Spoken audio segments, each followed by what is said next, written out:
We have made it to the final month of the regular season here in year number 1 at the Chicago White Sox franchise here on MLB The Show 25. Today we are going to get through September and wrap up the 2025 campaign, setting us up for the offseason in the next episode, or, if we go 26-0 and have an absolute miracle happen, the playoffs. So last time around, we went through the trade deadline. We saw a lot of movement across the league. Teams like the Cardinals and the Blue Jays selling off pieces, really kickstarting their rebuilds, while many other teams added strong pieces to bolster their rosters to potentially go out and make a push in the month of October, or just add established major leaguers who could be building blocks for the foreseeable future. We didn't really make many moves because as the worst team in the league, there's not much for us to really sell. We did make some small moves, acquiring first base prospect Romeo Sanabria from the Padres in exchange for Mike Tauchman. We got Charles LeBlanc from the Braves in exchange for Dan Altavilla. LeBlanc only played 11 games for us before suffering multiple injuries. His most recent one will keep him out for the rest of the year.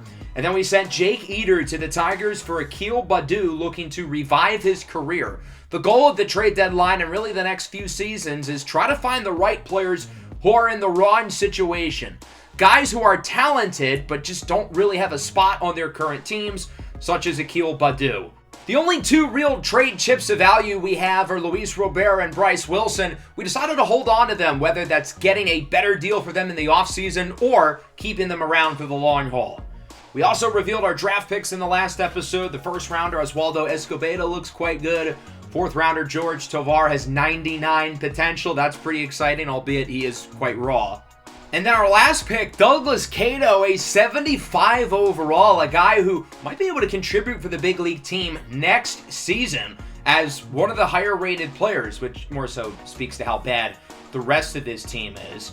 We have a lot of injuries going into the month of September, which sort of is interesting timing given that we are 1 day away from being able to up the roster from 26 players to 28. I talked about the possibility last time around of calling up top prospects Colson Montgomery and Noah Schultz, but we're going to wait at least 1 day to do so. And with our open roster spot, we're going to bring up Joey Gallo, who has not played at all on the Major League team this year, was banged up early in the AAA season. Over his last 10, he's hitting .294 with no homers. That's unlike him. High average, no power. Overall this season, though, I think he's hitting under like 200, which is a lot more normal for him. So we're going to simulate the last game of August going into September, wrapping up this series against the Yankees, looking to avoid the sweep as Luis Robert has a 12-game hitting streak on the line. I think we're completely out of the game where you're down 7-0 in the ninth. But we'll see if Robert can continue the hit streak. He's 0 for 2 in this one with a walk. Count is full for Lou Bob, and he will draw his second walk of the game. Believe it or not, he would actually get another chance to hit. We would add 5 runs. There's 2 on, 2 away. The closer, Devin Williams, is in. And Luis Robert is the winning run. What a comeback here in the top of the 9th inning. And we'll see if Lou Bob can be the hero to complete an extraordinary comeback. No. Grounds it to first. Yankees make the play, and the Yankees sweep Chicago, winning this last game 7-5. I give us credit, though, for fighting in the 9th. But ultimately, too little, too late. Davis Martin takes the loss. His win-loss record this year is kind of hilarious. Our offense did not wake up until the end of the game, and again, it was too little, too late, as Martin is now 1-14. That brings us to the month of September. It is September call-ups time, which means there are 2 open slots on the Major League roster. And as I said in the last episode, I know exactly where I'm going. Colson Montgomery had a chance to make the big league roster out of spring. He was a little inconsistent in spring ball. I didn't want to rush him, but I think it's time. He's having a really strong year, 15 homers, 772 OPS. In terms of home runs in the International League, he is tied for 6th. Minor league stats in this game are overall deflated, at least for position players, because guys are moving in and out of the organization, along with the fact that minor league players just aren't that good in MLB The Show for whatever reason. But he's having a really good year. I didn't want to rush him, but I think here for September, getting a month of action in the big leagues to see maybe if he's a guy who's on the opening day roster next year makes sense. As for the other spot, here are the AA leaders in pitching WAR. We've got our guy Hagen Smith quite high at 4.0. He is in second because Noah Schultz is a whole 1.2 points ahead of him. I went through the other pitchers in the game and the other minor leaguers. There is no minor league player and there's no pitcher, majors or minors, with a higher WAR than Noah Schultz. That's how good he has been this year in AA Birmingham. There are only 5 players in all of baseball who have a higher WAR than Noah Schultz. Albeit he's facing off against much lower competition than his talent level. But again, it speaks to how good he has been this year. And we're going to have him skip AAA for the time being, jump to the big leagues where he will get probably 5 or 6 starts here in September. If he produces and plays well in the spring, he'll probably get a spot on our opening day rotation next year. But at the very least, this will give him some early experience. Schultz is the 9th ranked prospect in all of baseball, 1st in the organization with Colson Montgomery in 4th.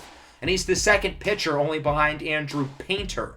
So Montgomery's going to play a lot, pretty much every day. Schultz, meanwhile, will enter the rotation, replacing Mike Clevenger, who's in for the injured Jairo Iriarte. I think we're going to limit Jairo's innings in September. I'm not going to have him start. He's just been so banged up, it feels like, over the last couple of months. We might use him sparingly as a reliever, but I kind of want to give him some extra time off for the rest of the year. He just really hasn't shown an ability to stay healthy or go long in games. He's had some good flashes and some strong performances, including 7 scoreless back in June against the Diamondbacks, but the consistency has not really been there, and I think it's because his body hasn't really been able to hold up yet. I cannot move him to the injured list, though, because our IL is full. Ouch. So that brings us to this first series against Minnesota, our opening September series, and our first opportunity to see Colson Montgomery and Noah Schultz. But there's one more thing I forgot to mention. Both of them will be getting wheel spun for their big league debuts, or I guess their first month in the majors. I made an addition to the wheel called High Nerves, and I think it's fitting with both of these guys making their debuts. Their stats will go down, but they'll creep back up as the month goes along, and sure enough, that's exactly what Colson Montgomery lands on. So the High Nerves wheel tile basically means that his hitting stats will go down by 4, but each week in September, they'll go back up by 1 until they go back to where they were previously.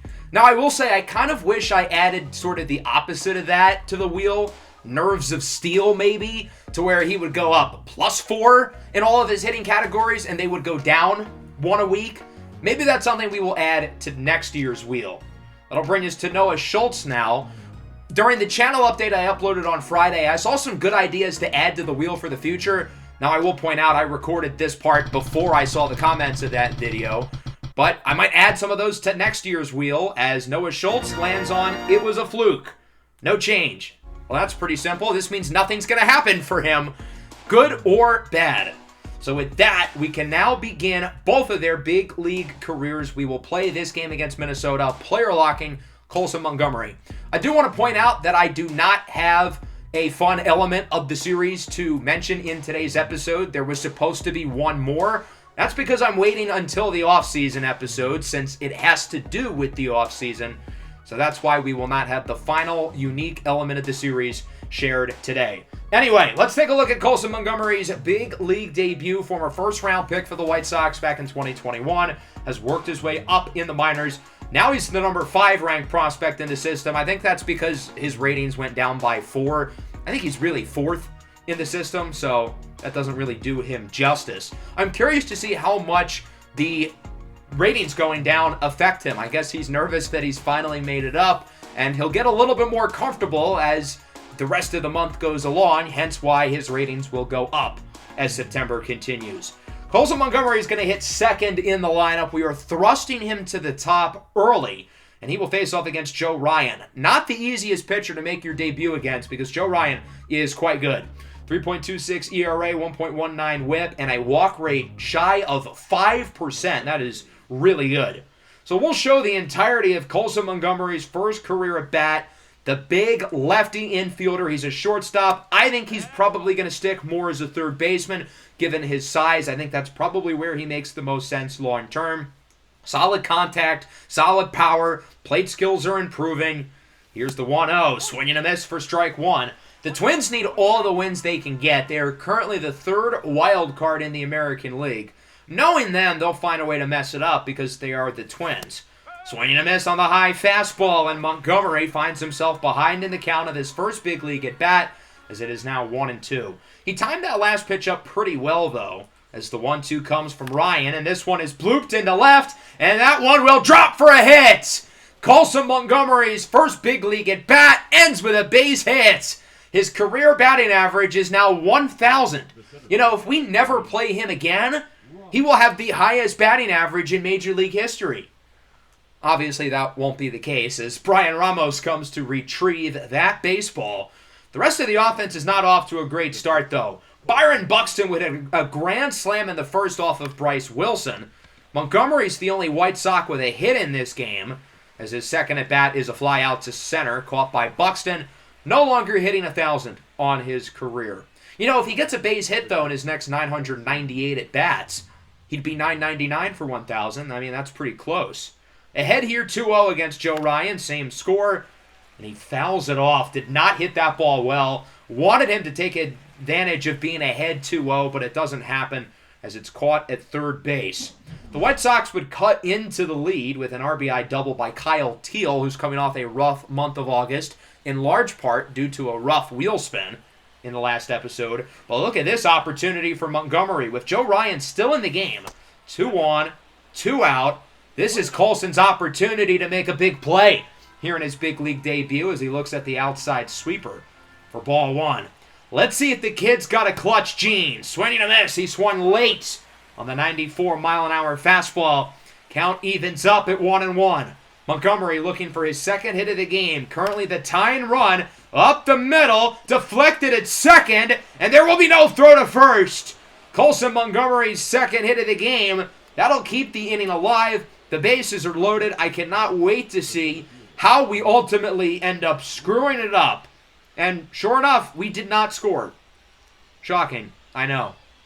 Ultimately, the Twins would win this game 4-1, but a really strong Major League debut for Colson Montgomery. He goes 2 for 4, swung to bat well, was able to work a couple of counts, and he looked the part, which is really all you can ask for a guy in his big league debut, especially considering how much the nerves obviously impacted him.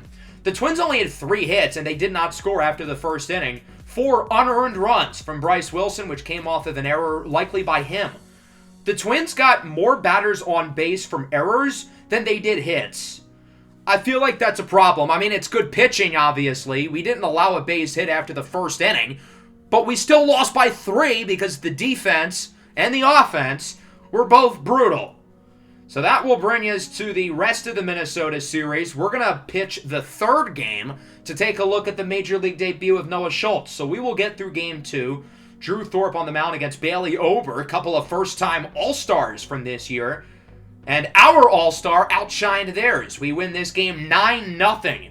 Another hit for Colson Montgomery. He scores his first big league run. Andrew Vaughn goes deep. Andrew Benintendi brings home 3, while Thorpe goes 7 2/3 scoreless. That might be our most complete Drew Thorpe game of the year. The offense and the bullpen actually did good. So there's a lot on Noah Schultz's plate here. Not only is it his big league debut, but our playoff hopes are riding in his left arm. If we lose this game, we are out. Now, granted, I don't think we're going to make the playoffs anyway, even if we win this game by 100, but it is worth noting. Still very excited to see how Noah Schultz does in his big league debut, because this is a guy who I think is really going to be one of our long-term building blocks. First round pick in 2022, had a hard time staying healthy early in his minor league career, but whenever he played, he was awesome. This year he's been able to stay healthy, and he has been absolutely terrific in Double-A, skipping right through Triple-A up to the major leagues, where he hopes to perform well in what I would consider essentially a 1-month audition to keep him on the big league team going into next year. In 25 Triple-A starts, he threw 158.2 innings, going 12-4, 2.61 ERA, 1.1 WHIP, 153 strikeouts, and as we know, he led all of minor league baseball in pitching WAR. The 6'9" lefty has a 5-pitch mix, including a fastball that tops out at 94 and a sweeper that I'm very excited to use. He's got good fastballs, he's got good off-speed stuff, throws hard, he's got good stuff. I mean, he checks off all the boxes. There's a reason why he's a top 10 prospect in baseball, and in my opinion, the best pitching prospect in Major League Baseball right now, and certainly the best left-handed pitching prospect. And if not him, it might be Hagen Smith, his teammate. First batter of the game is Willie Castro, who looks at the fastball for strike one. We'll show the entirety of this first at-bat, given that, it is his first at-bat. Grounds it to short. Colson Montgomery, the other new addition, makes the play for the first out of the inning. That'll bring us to the two-hole hitter, Trevor Larnach, the righty, working a 9-pitch at-bat as the count is even 2-2, and he hits it sharply to second. Brian Ramos makes the play. 108 off the bat from Larnach. Credit to Noah Schultz there for battling. That was a long at-bat, but he kept his pitches in the strike zone, didn't walk him, and it resulted in an out. Carlos Correa pops up the first pitch of this one, a much quicker at-bat, as Brian Ramos makes the play in a good opening inning for Noah Schultz as he retires the side in order. And that will bring us to the bottom of the second with the ultra-talented Royce Lewis leading off. It's a grounder to third. Nick Maton makes the play. Throw to first is in time. It's been a busy start for our infield. Minnesota's putting the bat to the ball, but they're not hitting it well. Byron Buxton hit a grand slam in the first game, grounds it softly to short. Montgomery, throw to first is not in time. Byron Buxton beats out the throw, and the speedster is in with an infield single. That'll bring up Nathaniel Lowe, acquired at the trade deadline from the Nationals. Buxton for second. The throw from Teal is deflected off of Montgomery's glove. I think he would have been safe anyway, but not ideal to see Colson Montgomery drop the ball. He'd be a perfect fit for the Chicago Bears, wouldn't he? 2-2 now for Nathaniel Lowe. Swinging to this on the sweeper. First career strikeout for Noah Schultz. That pitch is going to be filthy, especially against other left-handed hitters. I cannot wait to see more of it. Brooks Lee, the former first-rounder, bloops it up. Teal will make the catch. So Noah Schultz allows an infield single, but no further damage done through 2 innings. He looks like the real deal. Granted, it is early. As that brings us into the third, we add 2 runs. Nick Maton brings home the first, and the second scored off of an error as Schultz strikes out Diego Cartaya on the 90-mile-an-hour two-seam fastball, his second punch out of the game. Anthony Prado now behind in the count 1-2. Pitch from Schultz, and he got him on the changeup. I think the most positive thing I can say about Noah Schultz so far is that he is ahead of the batters consistently in counts. He's keeping it in the strike zone, but they're not hitting it. 0-2 for Willie Castro. Pops it into center, caught by Robert. Through Schultz's first 10 at-bats, he's only let up 1 base runner. And again, that was an infield single. That was only because Byron Buxton is fast. Into the fourth now as we take a look at the starting rotation stats this year. I was surprised to see how bad they are, including dead last in innings pitched. The rotation has been this team's identity. I guess that kind of speaks to how bad the rest of the team is, though. The rotation isn't good, but it's great compared to everything else.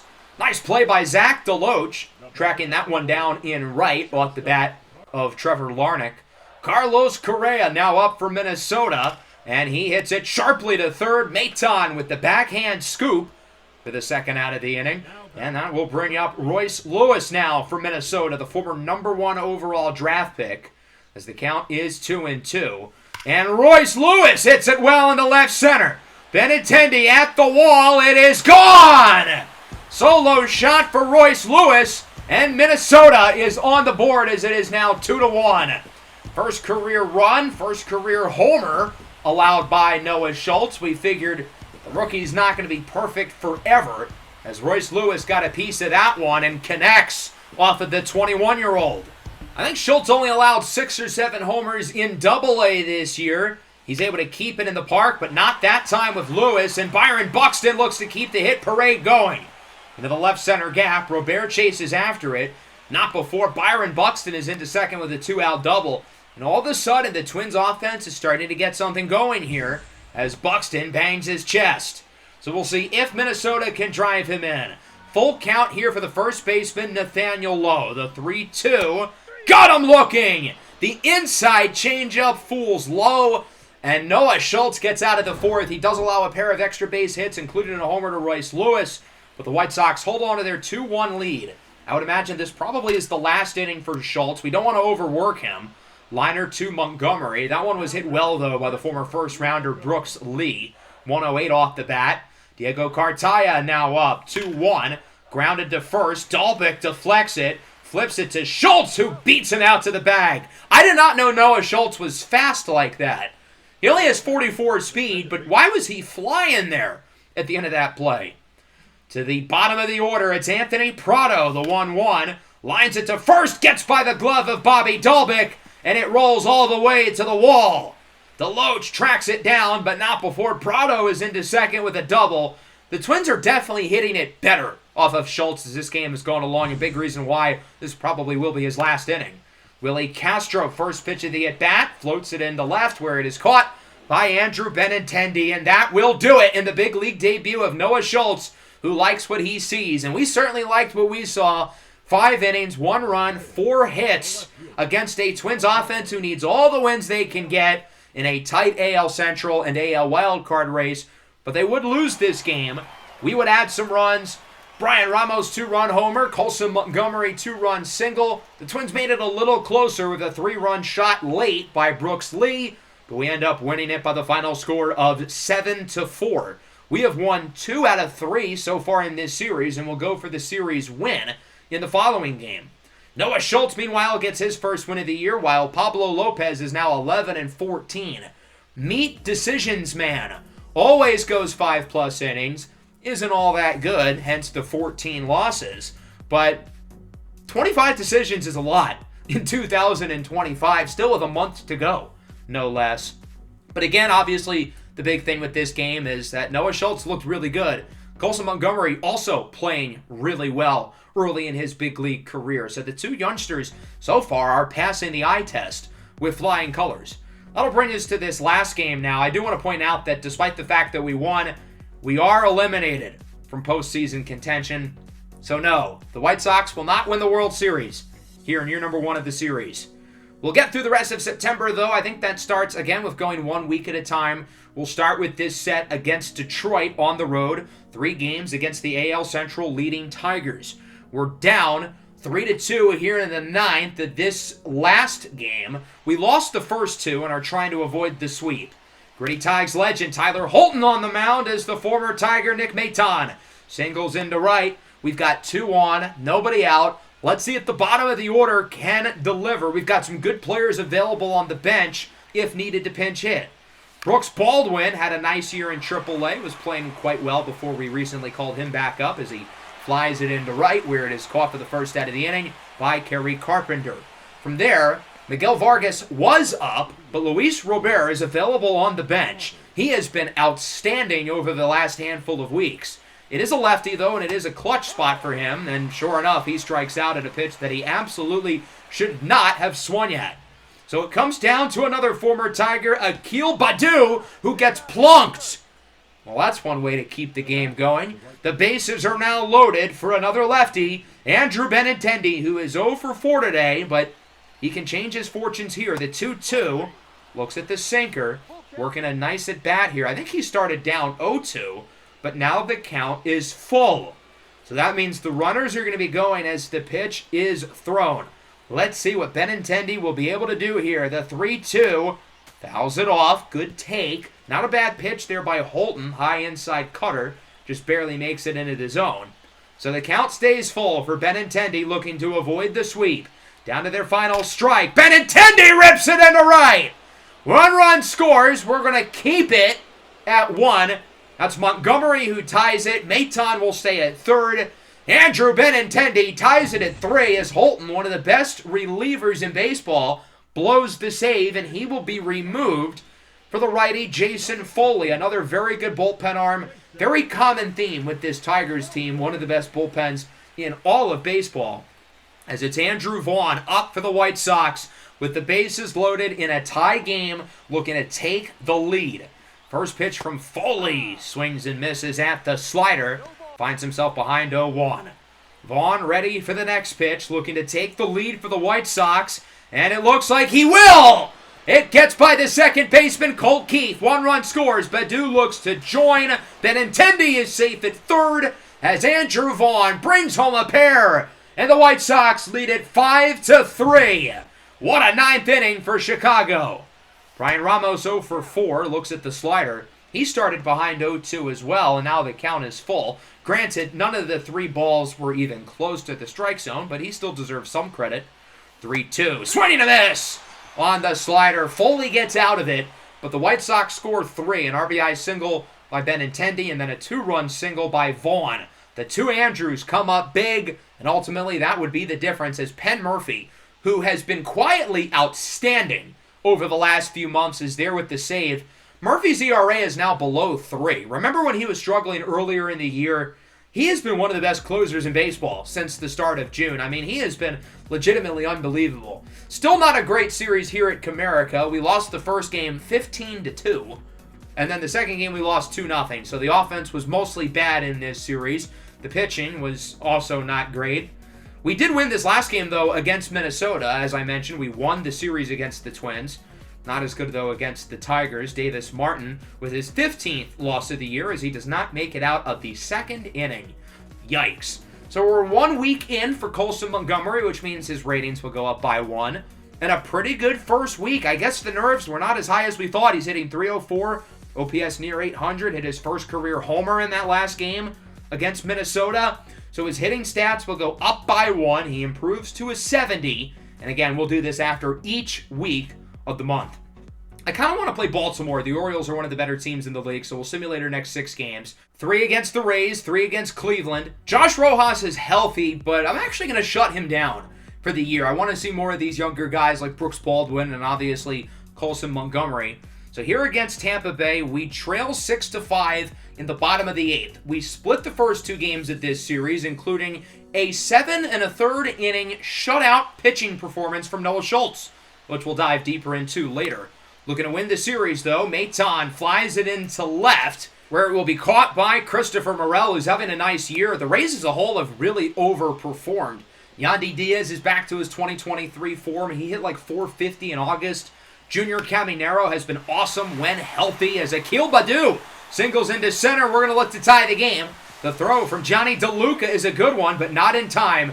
Kyle Teal ties it at 6 with the run off of the RBI by Akil Baddoo, who was terrific in August and has been equally bad in September, but he finally gets a big hit there.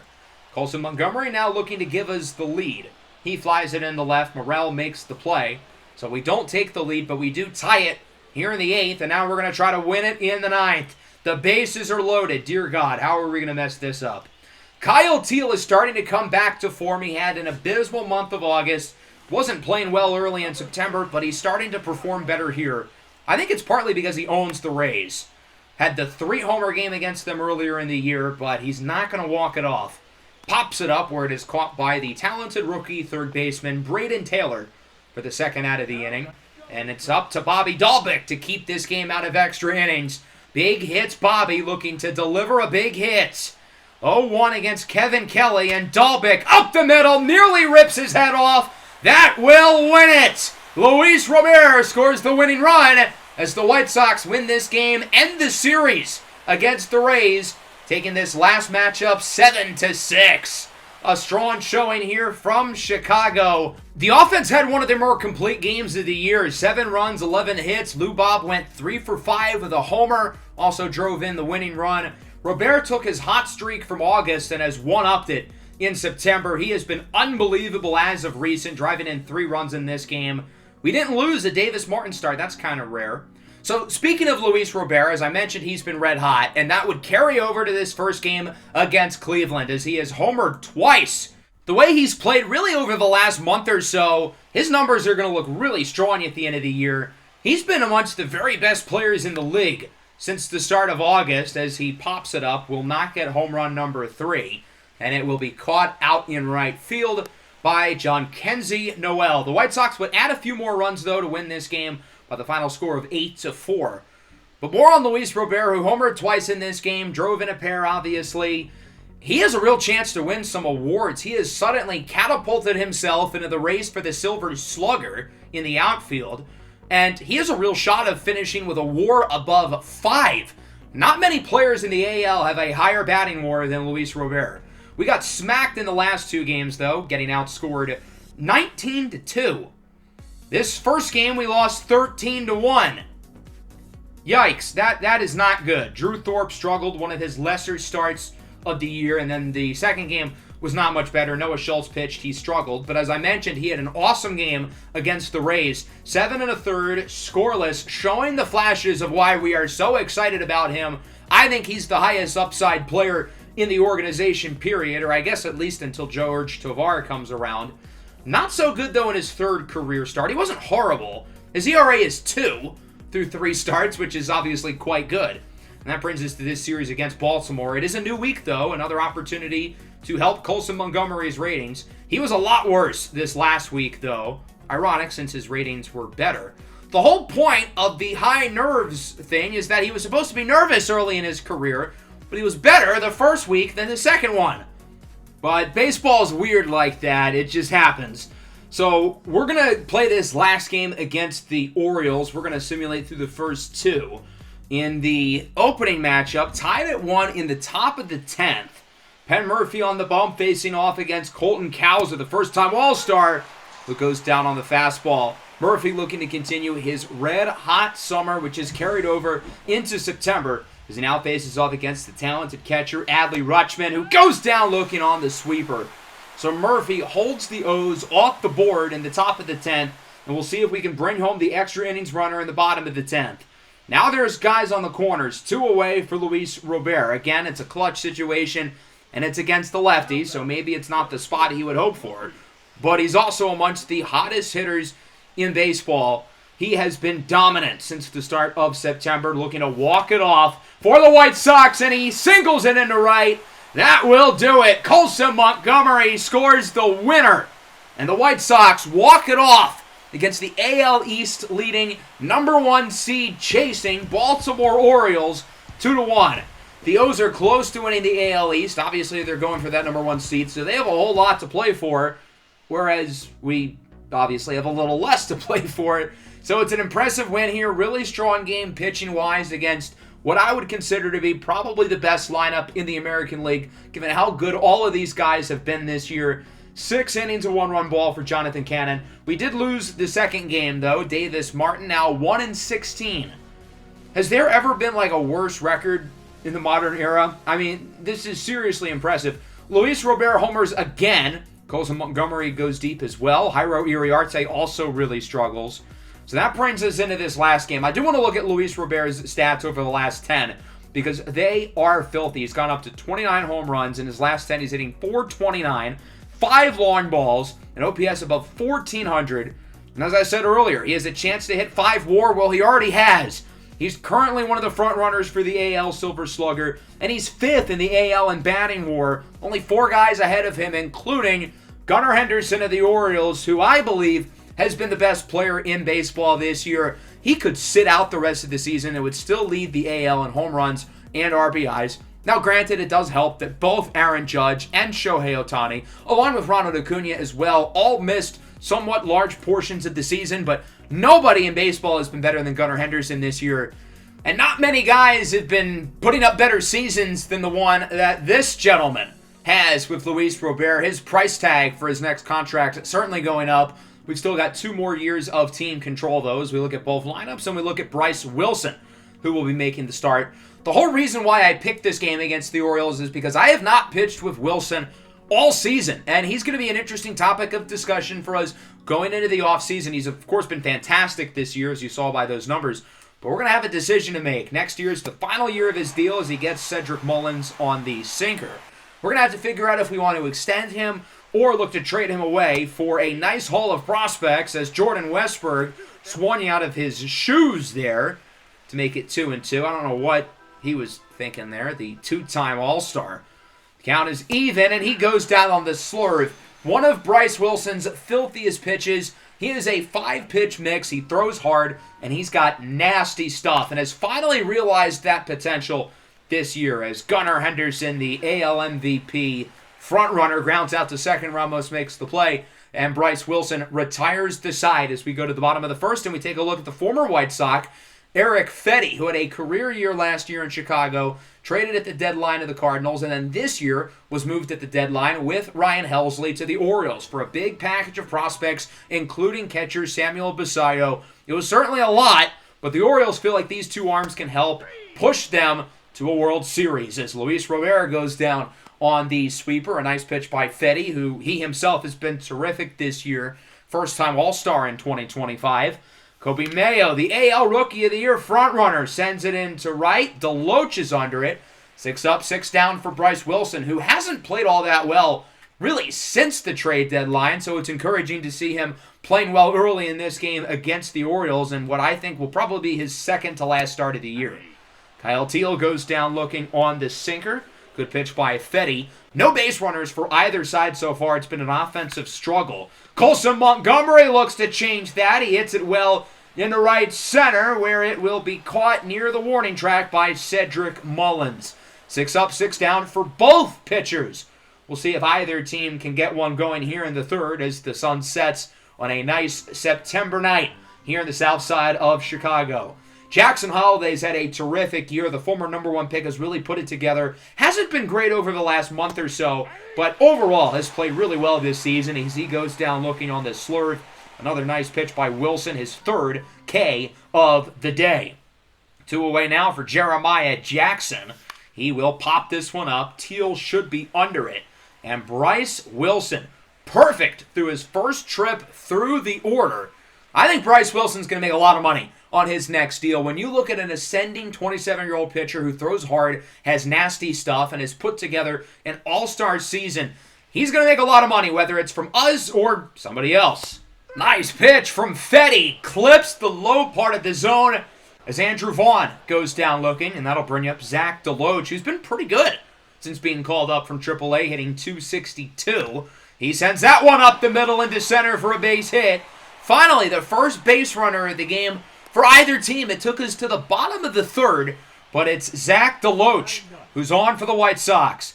Back to the top of the order, Akil Baddoo. I mentioned it earlier. He had a great August and has been horrific in September. He has certainly hit the wall after a hot start as he grounds out to second. The play is made by Jackson Holliday. Not a lot of offense either way. It has been a pitching duel between two of the better pitchers in Major League Baseball this season. Into the fourth, top of the order for the O's. Mullins checked his swing. Umpire says he went around. Bryce Wilson's breaking ball is just so impressive. It's not just the slurve, which we see again there, but the circle change, the sinker. I mean, all really, really nasty movement. Jordan Westburg goes down on the fastball. Another punch out for Wilson. That is his 5th of the game. Full count here for Gunnar Henderson. And he goes down on the sinker. Bryce Wilson strikes out the side. He uses 3 different pitches to end the at-bats. 4 perfect innings for the talented righty as his agent continues to see that bank account number rising. And theoretically, if we were to move him, his trade value certainly has not been hurt by this game either. Bottom 4, Andrew Benintendi sends this one into the opposite field. That one goes for a base hit as the left fielder completely misplays it. I mean, I don't know what he was doing there. That is a double for Benintendi. Horrific defense by Jeremiah Jackson. Could have prevented at least the extra base. Kyle Teel looks to bring him home, and it looks like he will. Single into center. Mullins, the throw to the plate is a good one, but it's not in time. RBI single for Kyle Teel, and it's 1-0. He's fired up. Teel has been productive here in September, and that's really good to see coming off of that rough month of August where he hit like 100. Colton Cowser base hit to lead off the 5th, and the Orioles finally get their first base runner of the entire game. It took them into the top of the 5th for a team that's amongst the MLB league leaders in batting average. You would think it wouldn't have taken this long, but they're going to add another one. Ryan O'Hearn singles into right, and all of a sudden, the Orioles are making things interesting. 2 on, nobody out. They've got some good hitters towards the back of the order, including this guy, Jackson Holliday. 1-2. Opposite field hit as it gets by the glove of Montgomery, and the bases are loaded. Now, the 8-9 hitters in this lineup are not as good. Adley Rutschman getting the day off, and it is El Gary behind the plate. Gary Sanchez, the 1-2, and he chases the slurve. I mean, that pitch is so filthy, facing off against other right-handed hitters. What is Gary Sanchez supposed to do there? And that brings up Jeremiah Jackson with 2 away. He goes down on the slurve as well. Teel picks it up and tags home plate to wrap up the inning as Baltimore leaves them loaded. 5 scoreless for Bryce Wilson. I was hoping he could go 6 or 7. That inning went a little bit long, and now that we're in September, I'm trying to limit certain guys' innings, especially when they've been injured throughout the year, such as Bryce Wilson. So I think his day will be done. 5 innings, 3 hits, no walks, 8 strikeouts, and no runs allowed. He was fantastic. That slurve was filthy. Eric Fetty's had a nice game as well, but he lets up another hit here to Zach DeLoach, who is now 2 for 2. DeLoach hoping to make the opening day team next year after a strong season in AAA. The batting average, though, has improved from AAA now to the big leagues. Maton is up. DeLoach goes for second, and he is out of there. El Gary throws him out. Gary Sanchez guns him down. And it's unfortunate because we didn't need him to steal. Because as it turns out, Nick Maton draws a walk. So now there's a runner aboard after all, and 2 away for Akil Baddoo. And he swings at a pitch he absolutely should not have. Stevie Wonder would not have swung at that. And Eric Fetty gets through the 5th. Still 1-0 as we move into the 6th. It'll be Jared Schuster, the lefty, in for the White Sox. He was solid early in the year, but really has not played well over the last month or so. It's unfortunate because I think there's some real upside with Schuster, but he really has not played well as of recent. Against Jordan Westburg, 1-2. Goes down on the high circle change. That was a meatball towards the middle of the zone. I feel like Schuster kind of got lucky there. Lefty-on-lefty matchup now for Gunnar Henderson. This is why we brought Schuster in, to give us the advantage versus Gunnar. Count is full, the 3-2, and this one is lined nicely into right, but DeLoach is under it. He will make the play. 6 scoreless for the White Sox pitching staff, but as has been the case throughout much of the year, there has not been a lot of run support. I mean, at least we're winning. It's not like we have 0, I guess. New pitcher for the Orioles, Brian Baker is in. We had him last year in the Giants series for a very brief time. I don't even remember if he was all that good. I mean, clearly not if we had him for like a brief time, but he's had a solid year, 3.4 ERA. Luis Robert is up. He's been quiet as he sends that one past the diving glove of Jackson Holliday for a base hit. Figured it was only a matter of time until he got on the board with a hit, given how well he's been hitting the ball. I mean, how many players have been better in Major League Baseball since the All-Star break? It can't be more than like 5 or 6. That's how good he has been. As Andrew Benintendi goes down on the fastball, good pitch by Baker for the first out of the inning. That will bring up Brian Ramos now. Unlike Luis Robert, it has not been a friendly September to Ramos, who has struggled as of recent. It seems like he's kind of hit the rookie wall. Not that I don't think he's eligible as a rookie, but he might as well be, as he draws a walk. Good at bat. Kyle Teal drove in the early run earlier, sends it into center, and it's caught! What a play by Mullins! Throw to third, not in time. That was a close one. Luis Robert is barely safe. Nearly an unbelievable double play by Mullins. We would have scored at least 1 if he didn't make that catch. Montgomery up the middle, off of his foot. Barehanded, no throw from Westburg. He's unable to pick it up in time. It's an RBI infield single for Colson Montgomery. The White Sox score after all. Baker a little bit shaken up, but he's going to stay in the game as he walks Andrew Vaughn. And the bases are now loaded. We did have a walk-off with the bases loaded earlier today from Dahlbeck, but we're not going to take advantage here. DeLoach, who had 2 hits early, goes down on the high fastball. That was not the pitch to swing at, Valentine. The White Sox had another run, though, leading it 2-0 into the 7th. The Rule 5 pick Shane Smith is in. He has been, well, pretty bad this year. His ERA starts with the number 6. But we'll see if he can have a strong inning. He's had a few decent outings over the last handful of weeks. It'll be the middle of the order up for the Orioles. Colton Cowser, former top 5 pick from Sam Houston State, goes down on the cutter. Drafted in the first round the same year that the White Sox picked Colson Montgomery. Here is Kobe Mayo, singles into center. And the Orioles get a base runner here with 1 away. We'll see if they can drive him in, look to cut into this lead. As that will bring up the youngster Jackson Holliday. This one is hit well into left. Benintendi at the wall, will not make the play. Bounces off the wall, rounding third, headed home is Mayo. It's an RBI double for Jackson Holliday. And the Orioles bring it within 1, as it is now 2-1. Looking to tie the game, Gary Sanchez. He sends this one into right center. DeLoach is able to track it quickly. Holliday will score, and Baltimore ties it at 2. A big 7th inning here for the O's. We're going to take Shane Smith out of the game here. Another rough outing for the rookie. where he will be replaced by Grant Holman, who, of course, we acquired during the middle of the season in a trade with the Athletics. I don't really know what to make of his season. I think he's been a good addition. 3.65 ERA is one of the lower ERAs in our bullpen. His whip is like 1.6. So he's good with runners on base, which is really odd because his clutch rating is like 27. It's supposed to be the opposite with Holman. I would think the ERA would be worse than the whip, but that's not the case. As Jeremiah Jackson singles into right. Mullins for the lead, swinging a miss on the fastball. Mullins has been a rock star defensively, but at the plate it's been another story. 0 for 4 with 4 strikeouts in this one for Seti. He has really struggled in this game. He's having a great year, made the All-Star team, but not today, as Ryan Helsley is in for Baltimore, acquired at the trade deadline with Eric Fetty from the Cardinals. Against Maton, swinging a miss. 102, my goodness. That was a laser for Ryan Helsley. Him and Felix Bautista in the back end of the same bullpen, how is that legal? I mean, that's not fair. Luis Robert goes down looking. That one only comes in at 101. I don't see how teams are supposed to hit against the Orioles late in games. If their starting pitching plays well enough, nobody's going to be able to come back against these guys in the postseason. To start the 8th, Westberg down the line. That is a fair ball.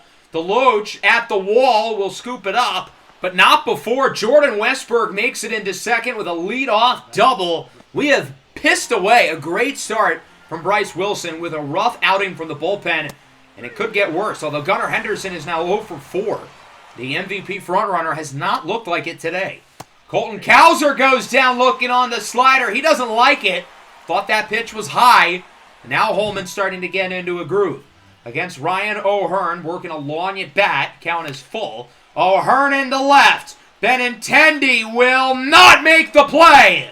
One hop off the wall. Westberg scores, and Baltimore takes the lead. Ryan O'Hearn with potentially the go-ahead double, and we're going to bring in Mr. High Leverage, James Karinchak. Hasn't been a great year for him, but for a guy who did not pitch in 2024, he's definitely gotten better as this season went along. He was clearly rusty early in the year, but I feel like he's gotten a lot better as the season has continued. As Kobe Mayo goes down on the knuckle curve, that pitch was nasty. I mean, how are you supposed to touch that? Orioles take the lead, though, with the double by O'Hearn as we go to the bottom of the 8th. And Eric Cano is in for Baltimore. I'm a little bit surprised that Helsley isn't the 8th inning guy, but Cano has had a solid season, 3.32 ERA. I mean, there really are not many, if any, bullpens better than this one. As Ramos skies it into right, it's got some carry. At the track, at the wall, it is caught. Man, I thought that one was getting up there. That would have ended Ramos' slump, but Cowser is able to get there maybe a foot or two away from going over the fence, and Ramos, he wants that one back. Kyle Teal over to third. Westberg, what a play! Throw to first is in time! This Oriole defense has been terrific today. Mullins has been great. Westberg with an unbelievable diving snag, playing the shift, clearly affected there as we go to the 9th. Jackson Holiday goes down on the fastball. Productive game for Holiday, 2 for 4. Gary Sanchez now swinging a miss on the knuckle curve. Karinchak has been unhittable today. 3 batters, 3 strikeouts, looking to make it a 4th. Full count here for Jeremiah Jackson, and he will draw a walk. You really don't want to walk the guy who's hitting like 150 or something, but he will reach base. Cedric Mullins is the Holy Trinity, 0 for 4, 4 strikeouts. He finally puts the bat to the ball, but it's a grounder to second, and Ramos will make the play. That'll bring us to the bottom of the 9th inning. The White Sox down by 1. 6, 7, 8 hitters. Montgomery, Vaughn, Deloach due up. And it'll be against the all-star closer, Felix Bautista. We had him for only a couple of months in, season 5 of the Giants series last year. But that playoff run with him and JoJo Romero at the back end of that bullpen was unlike anything I've ever seen before. Both of those guys were absolutely unhittable. As Colson Montgomery hits the ball, to his credit, and Bautista makes the play. I think the Orioles are hoping for something similar with that duo, but instead of Romero, it's a different former Cardinal, and obviously Ryan Helsley. As Deloach goes down on the splitter, and that will do it. The Orioles win the series 3-2 over the White Sox, who drop the second and third games against Baltimore. I actually felt like going into this one we had a pretty good chance, not just because Bryce Wilson was pitching, but the day before the Orioles clinched the AL East. Normally, the day after you clinch something, the entire team is supposed to be like hungover. And, well, to be fair, the Orioles lineup did look hungover for about 6 innings. Cedric Mullins clearly had a lot to drink last night, but they picked it up late against the bullpen. Our offense wasn't horrific, but they weren't good either. 2 runs, 6 hits, 3 walks. Bryce Wilson was fantastic. Those 4 innings, he was dominant. Slowed down, though, in the 5th, and then obviously they kind of got hot late with 2 in the 7th, another in the 8th. And with that, we only have 9 games to go. Our final home stretch against San Diego, and then 6 on the road. The minor league season set to conclude in a little bit as well. We will detail that closer to the end of the episode. But let's start with this series against San Diego. We ended up splitting the first 2 games, and now we are down 7-6 in the last. Bottom 8, 2 away for Akil Baddoo, who had nearly a full point of WAR in August. Now his WAR is negative. He's been that bad here in September as he sends it into left, where it will be caught by Jason Hayward. And San Diego will hold on to their 7-6 lead, and ultimately that would be the difference. As the Padres win this game and the series, San Diego's been really solid since the trade deadline, and one of the biggest reasons for that is actually Mike Tauchman, who we traded them at the deadline, and he has been unreal with San Diego so far. The Padres look like bandits coming out of that deal. I mean, where was this for us? He had a double in this game, the rubber match. Good performance, though, from the offense. The 2 Andrews went deep. Cannon was not great. So we're 58-98 with 6 games to go, all on the road against the Yankees and the Nationals. We've made it to the end of the minor league season as the AAA Knights finish 4 games under 500. The Barons in AA will make the postseason. We won our division in the first half of the year, nearly did in the second half as well. So it'll be a 3-game set versus the Trash Pandas to go to our league championship, which, again, we'll talk about a little bit towards the end of the episode.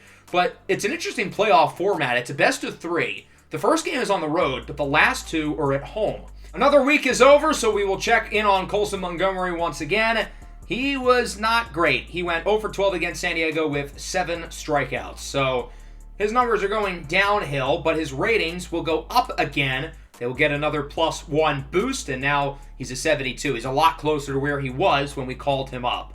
So let's look at this series against the Yankees. We're trailing in this first game 4-1.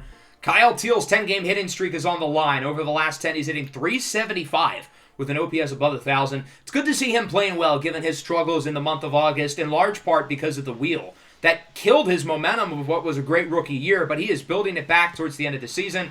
As that's going to be a wild pitch from Jake Cousins, who in real life is Kirk Cousins' cousin. Try saying that 5 times in a row. So now there's a runner on second. That's another bad pitch.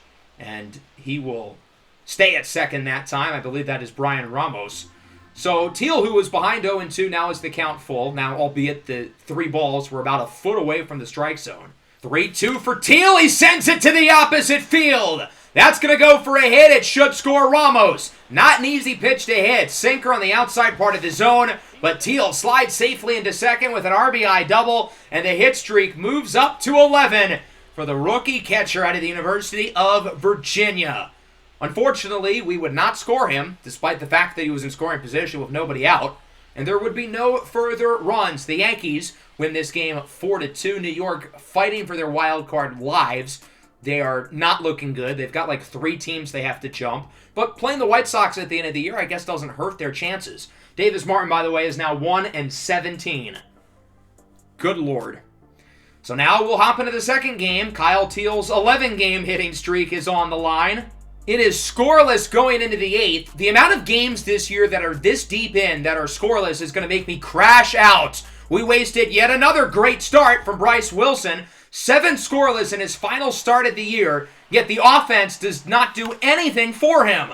As Kyle Teal actually hits this one pretty well. Into left, at the wall, it's gone! Kyle Teal puts Chicago on the board. A solo shot, his 13th of the year, and the White Sox lead it 1-0. Clark Schmidt gave the Yankees 7 scoreless. They go to the bullpen, and Kyle Teal does that against Ian Hamilton, another guy who we had late in the Giants series. That one barely got over the wall as the Yankees just got Yankee Stadiumed. Bottom 9, Penn Murphy has not allowed a run in over a month. as he looks to get the save. Jazz Chisholm got on to start the inning. Jason Dominguez goes down on the sinker. It's been a very solid year for the 22-year-old, but he's unable to make a play there. Austin Wells, the talented catcher, now up for the Yankees. And that one gets by Teal. Jazz makes it over to second, and just like that, the Yankees have the tying run in scoring position. There's no way we're going to waste another dominant start from Bryce Wilson, right? Right? I trust in you, Penn. You've been great over the last couple of months. But he walks Wells, and the winning run is on base for the Yankees. Spencer Jones got called up last month. He has been terrific as he sends this one into the opposite field. That's going to score Jazz with no problem. The question is, will they be able to win it? The winning run, Wells will hold at third. It's an RBI double for Jones. We're tied at 1 as Penn Murphy blows a save and he lets up his first earned run since August. We're going to intentionally walk Ben Rice, and that will load the bases. It sets up a force out everywhere for Cameron Eden. On the ground, we can turn 2. Vaughn tags first. Throw to second is not in time, and the Yankees win it. An unconventional walk-off. We could have tried to get the out at home, but A, it would have been a really close play, and B, I felt like we could have gotten 2 there, but Vaughn was too slow after he picked up the ball to tag the base. So Murphy, who's been a rock star over the last month or so, blows the save. That's his 6th blown save of the year, and the Yankees win it 2-1. What a start, though, for Bryce Wilson. His ERA to end the year, 2.79. Fortunately, it ends with a loss. So now Kyle Teal's 13-game hitting streak is on the line. We did end up getting swept by the Yankees, and now that brings us to the final series of the year against the Nationals. Against Mackenzie Gore, up the middle, base hits. This hit streak is hanging on for dear life, but it continues to hang around. Teal is getting hits late in these games to be able to keep his mark as it now goes up to 14, and if it stays at the end of the year, remember hit streaks carry over from year to year, so that could be a fun storyline next year as it's now 3-2. Bases loaded in the top of the 7th for Nick Maton against Jose A. Ferrer. A huge inning from the White Sox so far, looking to keep it going. 1-2, bad pitch. Everybody's going to head back. We thought about it. The All-Star Keibert Ruiz is able to dive on it quickly. And now the count evens up 2-2 for Nick Maton. He hits well against lefties.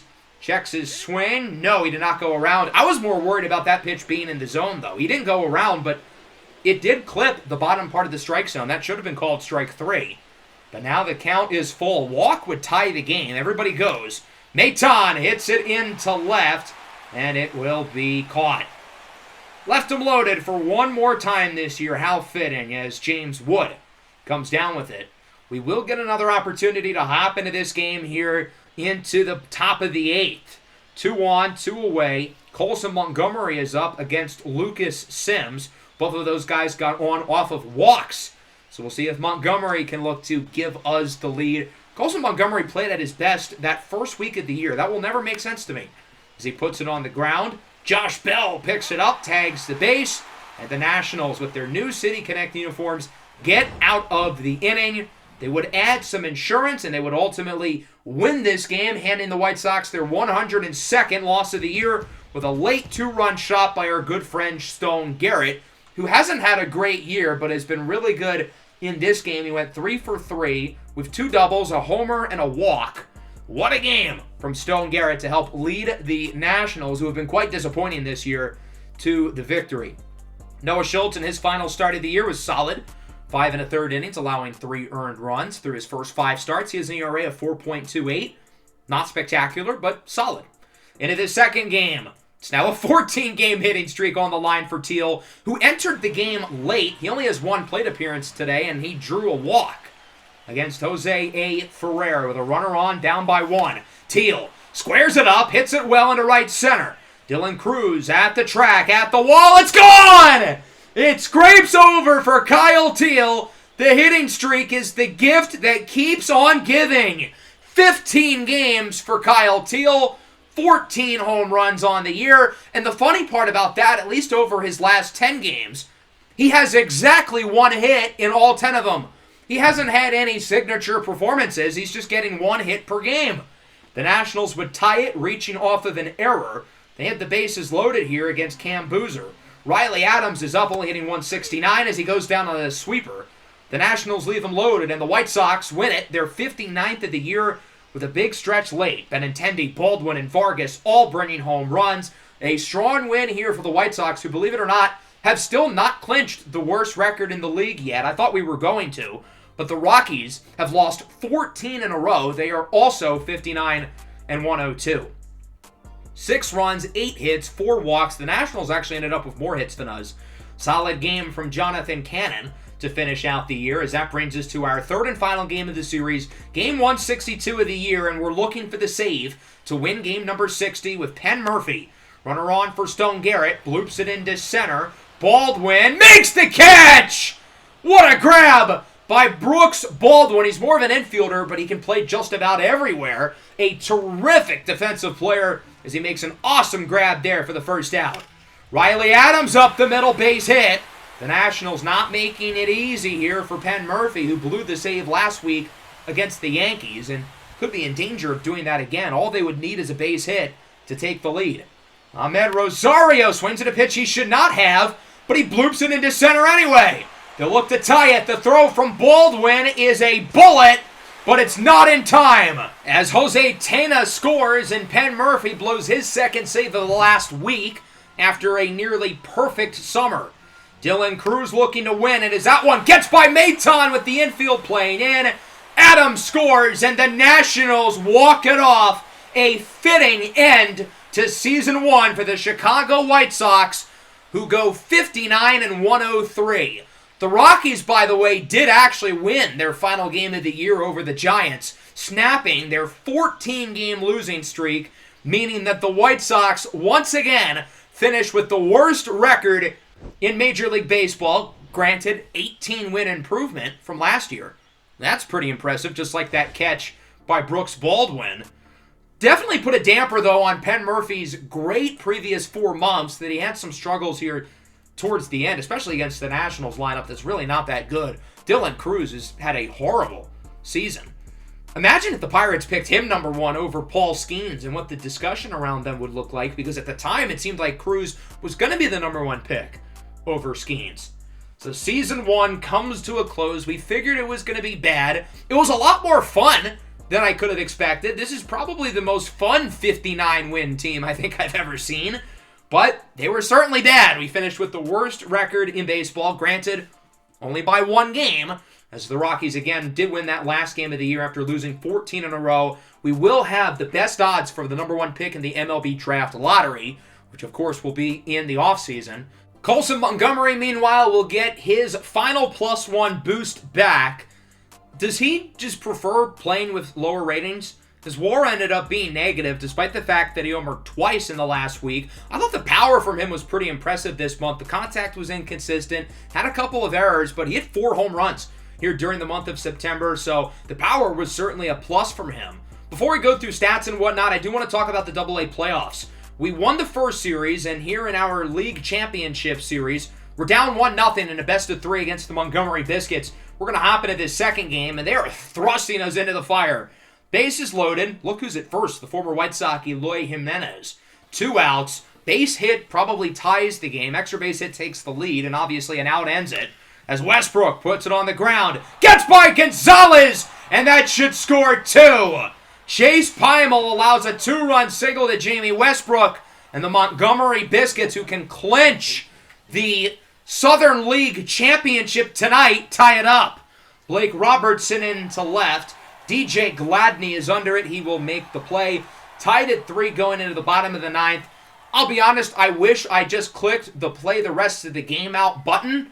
I didn't, and, well, we didn't get to hop in, but the good news is we walked it off. Jacob Gonzalez brings home a run with a single. Gonzalez, a first-rounder in 2023. We haven't really talked about him much this year, but he's had a really good season. He kind of struggled after we drafted him, but he's built some of his high prospect stock back and is a guy who is being slept on in this system, and he wins it here to tie the series at 1. Notable standouts also include Tim Elko, who had multiple hits, Andre Lipsius homered, and Andrew Dahlquist threw 5 scoreless. So now it all comes down to this. Jesse Schultz on the mound for Game 3. This will be the Barons' final game of the season, no matter what happens, win or lose. And we're going into the 11th. Tied at 4. The Biscuits have 2 on, and we're going to make an interesting switch. We're going to go to the bullpen, and we're going to bring in one of our starting pitchers. We have not gotten to see this guy yet in-game this year. It's the top 5 pick, Hagen Smith, who's been fantastic this year. I figure let's put our best pitcher in the biggest spot of this season. He pitched in Game 1 of this series against the Biscuits, struck out 10 in 5 innings, but lost as Homer Bush draws a walk, and the bases are loaded. Big spot here for Jalen Battles. First pitch, goes for the suicide squeeze, and it works. Hagen Smith's going to have to get the out at first. We were never going to get the guy at home. Imagine if that play didn't work, though. That could have been bad news. The Biscuits playing small ball, and it pays off. Willie Vasquez looking to add to the lead with 2 runners in scoring position. But he sends it into foul territory, and Tim Elko will make the play. So that'll bring us to the bottom of the 11th. I will not make the same mistake that I did last time. We're going to play the rest of this game through. Whether it's 20 innings, I don't care. If we want to get to a 20th or a 12th inning, really, we've got to get at least one here. 2, 3, 4 hitters due up, some of our best players, and that'll start with Andre Lipsius, who's had a great year in Double-A, has had a great playoff run, and he sends it into the gap for extra bases. First pitch of the inning is a leadoff double. What a start for the Birmingham Barons, who get the much-needed tying run in scoring position for the number 1 hitting prospect in our organization, catcher Edgar Caro, who had a great season, hasn't been all that good in the playoffs. He is 1 for 5 in this game, homered earlier, as he puts it on the ground to second. Not a bad at bat. It moves Lipsius to third, 90 feet away from home. Sacrifice hit could certainly be in play, as that will bring up the number 4 hitter, Wilfred Veras, who's been one of our best hitters this year. 238 average in the playoffs. Veras, a rocket over to short. We can't send the runner because they're playing in. And now we're going to have to get a base hit from the number 5 hitter, or I guess a walk. So we'll see what we can get. It's DJ Gladney, 0 for 5 with 3 strikeouts today, hitting 111 in the postseason, but he can right his wrongs here. First pitch of the at-bat against the closer, Antonio Menendez. He sends it into right. This has a chance to drop, and it will be caught. I thought that was going to go for a hit as it hit the bat, but the Montgomery Biscuits win the Double-A Southern League Championship, the affiliate of the Tampa Bay Rays, one of the teams who we almost picked for this series, fittingly enough, as the Birmingham Barons lose in 11 innings to lose the championship. That is a stinger. It's great experience for these young guys, though. Guys like Hagen Smith, Edgar Caro, Braden Montgomery, maybe Jacob Gonzalez, who are guys who could be future pieces for the White Sox. To get them playing in these big playoff games, I imagine certainly did them well, even though Edgar Caro only hit like 100 through the 6 games of the postseason. Braden Montgomery also hit 100, so he wasn't that good. Hagen Smith had the one disappointing game, so they all kind of struggled other than Jacob Gonzalez. But it's still good to get them that experience. I'd rather them struggle in the Double-A playoffs than in the Major League playoffs. Obviously, I mean, it's going to take a while for this team to get there, but you get the point. We hope we will eventually with these guys on the roster. So that ends the season officially. Here's a look at our stat leaders. As I mentioned a couple episodes ago, I'm going to be doing my own manual player progression, not just for us, but for other teams around the league. It will replace the stud and dud system that I have had in the past. That's why there's no stud and dud poll. But you guys can still kind of get your input here by pointing out if any players stood out positively or negatively, who I should really take a look at in terms of boosting or declining their ratings. What a season for Luis Robert, finishing in 4th for the AL batting war, only behind Gunnar Henderson, Jose Ramirez, and Corey Seager. When you're in the conversation with those guys, that's a pretty good group. Robert was awesome this year. Power, contact, career high in walk rate, and he stayed healthy. His value certainly went up this year in terms of trade value, but I also want to keep him around long term with how good he was. We only had 2 other guys with a WAR above 1, though, being Brian Ramos and then Kyle Teal. Lennon Sosa was last in WAR, and he hasn't played since May. That's like impressively bad. As for the pitching, 17 losses for Davis Martin. Although Jonathan Cannon almost had him, he had 15. Drew Thorpe, of course, our bench starting pitcher, one of our biggest positives this year.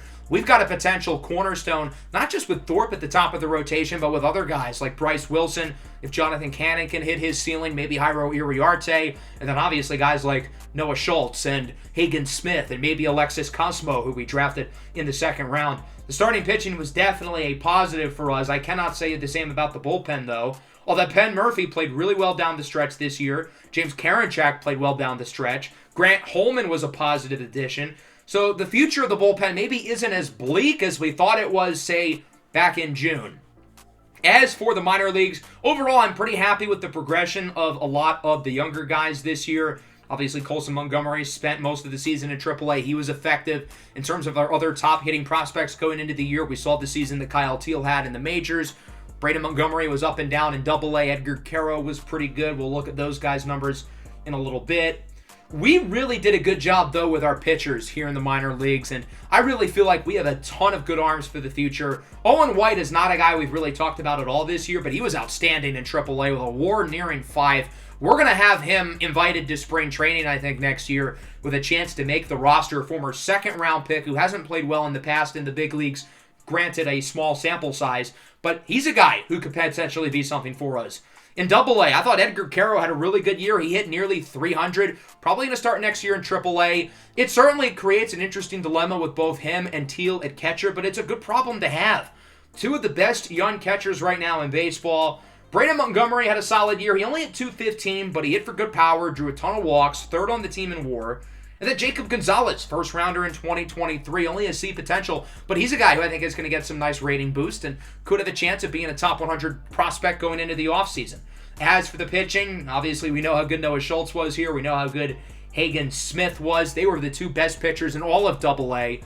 Schultz will compete to make the big league team, and I think we're going to invite Hagen Smith to spring training as well. He will likely start the year in AAA, but I think he has a chance to make the big league team at some point in 2026. So that will wrap up our episode. Next time around, we're going to go through the offseason. The roster is going to look a little bit different. I'm going to spend the next few days changing ratings for not just our team, but across the league. Luis Robert is going to get a nice boost. I'd expect he's probably more like an 84, 85 going into next year. Drew Thorpe might get a boost, but obviously we had a lot of guys who weren't good this year. So we're going to have a lot of guys that go down as well. So that'll wrap things up. Hope you guys enjoyed it and hope you guys are excited for the offseason. We're going to have a little bit of a twist to the offseason, though, which I'm excited to share in the next episode. Make sure to leave a like. Make sure to subscribe to the channel if you are new. Peace out.